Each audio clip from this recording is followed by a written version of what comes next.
Assalamualaikum warahmatullahi wabarakatuh. Selamat siang mahasiswa dan mahasiswi Prodestik Lumajang.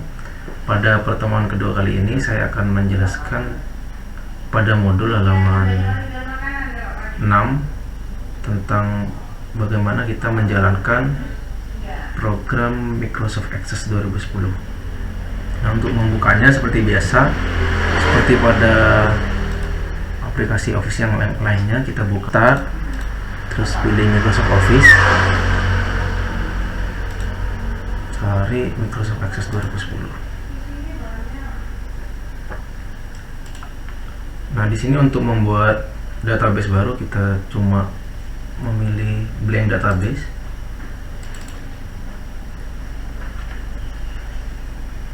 Nah, di sini kita akan diperlihatkan tabel 1 dan juga bisa mengisikan tabelnya. Secara default akan ada field 1 kosongan seperti ini dan juga ID. Pada modul ada contoh sebuah tabel, yaitu di situ ada tabel pegawai di sana. Kita coba isikan dengan mengisi data record dengan isian di sini langsung. Kita langsung saja mengisi di field 1 ini dengan sesuai di contoh. Misalnya di sana ada field 1 isiannya 1 2 3 4 5. Lalu field 2 ada nama Nadia.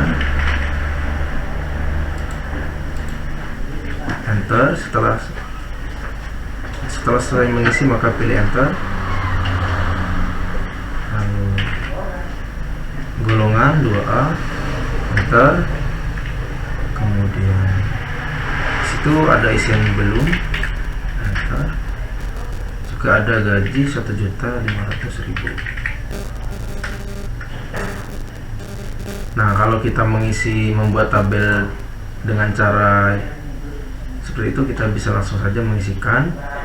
Lalu ada cara yang kedua, yaitu membuat nama-nama tabel ini dengan menggunakan design view. Jadi ada dua, di sini ada datasheet view, langsung diperlihatkan datasheetnya. Yang kedua dengan design view. Nah, di sini kita bisa merename atau memberikan nama pada tabel. Saya beri nama tabel pegawai.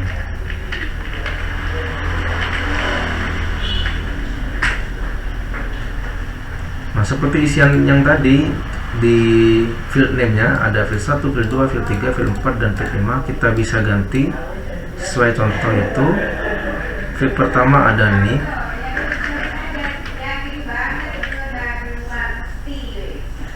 NIP-nya berupa tipe datanya. Nah, data type ini merupakan data seperti apa yang akan kita isikan. Kalau NIP ini biasanya menggunakan data type berupa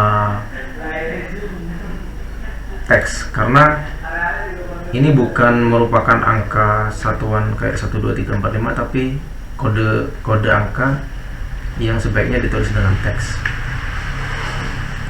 Soalnya NIP ini fungsinya bukan untuk dijumlahkan atau dibuat operasi itu. Lalu yang kedua ada nama pegawai.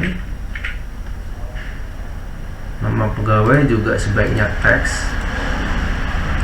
Nah, di sini penjelasannya ada field size. Field size ini seberapa banyak isian maksimal yang bisa kita isikan di sana di nama pegawai. Kita bisa atur, misalnya bisa diganti nama pegawai itu misalnya isiannya maksimal 30 karakter. Nah, maka kita isikan 30. Required itu artinya harus terisi. Terus index itu kalau no berarti dia tidak akan berurutan. Seperti ID ini kan indeksnya yes, maka akan berurutan. Jika yang pertama datanya nomor 1, yang kedua akan dilanjutkan 2, 3, dan seterusnya. Dan di sini juga ada keterangan no duplicates. Berarti dalam penulisan ID itu tidak boleh ada yang sama datanya. Nah, sekarang lanjut, terakhir tadi nama pegawai. Kemudian kita lanjut di data berikutnya, golongan. Golongan disingkat dengan gol. Nah, ini cara membuat tabel menggunakan design view.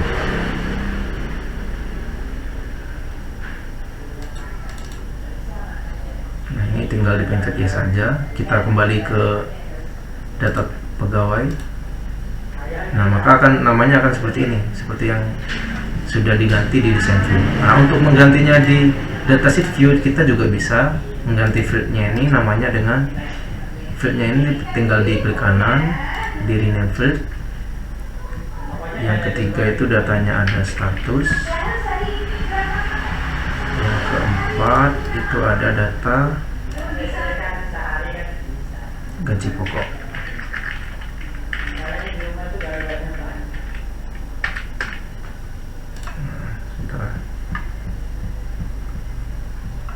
Kita kembali lagi di design view untuk memastikan apakah data type-nya sudah sesuai. Misalnya NIP menggunakan teks, nama pegawai menggunakan teks, golongan juga menggunakan teks,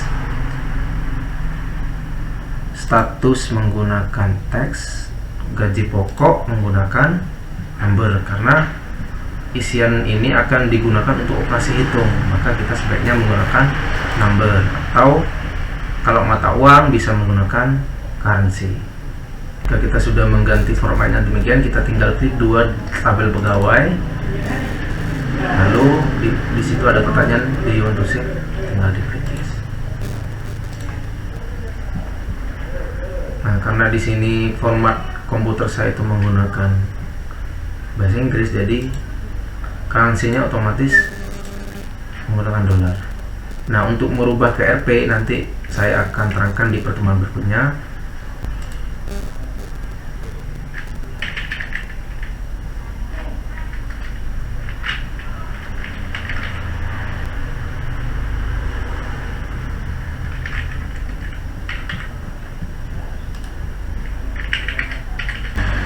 Nah, untuk contohnya ini saya akan berikan contoh dua saja.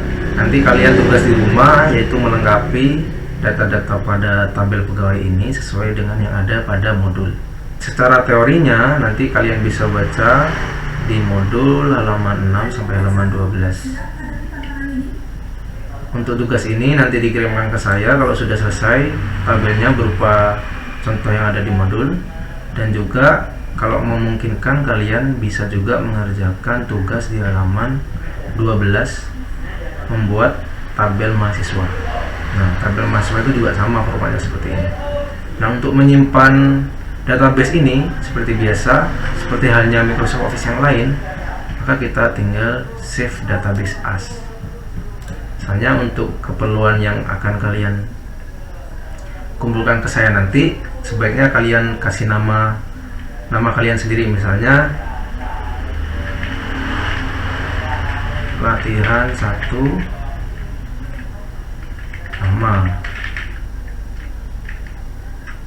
latihan 1 underscore nama kalian sendiri ya, nama MHS. Nah, seperti itu. Nanti filenya dikirim ke saya untuk saya nilai.